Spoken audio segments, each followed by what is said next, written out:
បាទគ្រប់ជំរាបសួរបាទពុកម៉ែបងប្អូនដែលកំពុងតែមានបំណងបាទចង់បង្កើតអាជីវកម្មផលិតផលសុទ្ធបាទចង់បានម៉ាស៊ីនដែលមានគុណភាពខ្ពស់បាទស្តង់ដារទឹកឆ្ងាញ់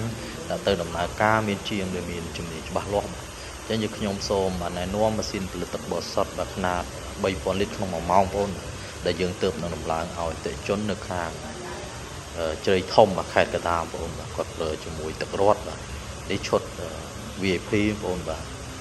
VIP វាមានប្រព័ន្ធទំនើបវាមានប្រព័ន្ធការពារឆក់លោតការពារគីបកបថុងមានកង់រុញមានស្រែផ្ដំហ្នឹងមាន TDS បាទវាស់គុណភាពទឹកបងប្អូនបាទអញ្ចឹងគឺនេះអតិថិជនគាត់ធ្វើតែជាមួយធុង20លីត្រទេបាទអញ្ចឹងគាត់តម្រូវការ1ម៉ោងចេញ150ធុងបាទអញ្ចឹងគាត់យកឈុតនេះយើងមានថែមរាយសម្រាប់ច្រក20លីត្រផងដែរបាទអញ្ចឹងសម្រាប់ពុកម៉ែបងប្អូនបាទតម្រូវការទឹកត្រូវការច្រើនបាទគឺចិត្តដល់ភ្ជុំបនហ្នឹងបាទគឺបនទៀនច្រើនគឺបាទគឺទឹកគឺជាជីវមួយដ៏ល្អដែលអ្នកណាក៏ត្រូវការញ៉ាំជាប្រចាំក៏អត់បានជួយលោកអ្នកមានចំណូលចូលប្រចាំថ្ងៃបាទអញ្ចឹងយើងមានថែមជូនបាទសុំបរិយាខ្ចប់បាទ21មុខបុកទាំងការដំឡើងទឹកជូនបាទ25ខេត្តក្រុងមានប្រឹក្សាយោបល់បាទទៅតាមតម្រូវការពុកម៉ែបងប្អូនបាទទីផ្សារចង់បានຂະຫນាតណាពិតប្រាកដបងប្អូនអាចប្រឹក្សាយោបល់បានយើង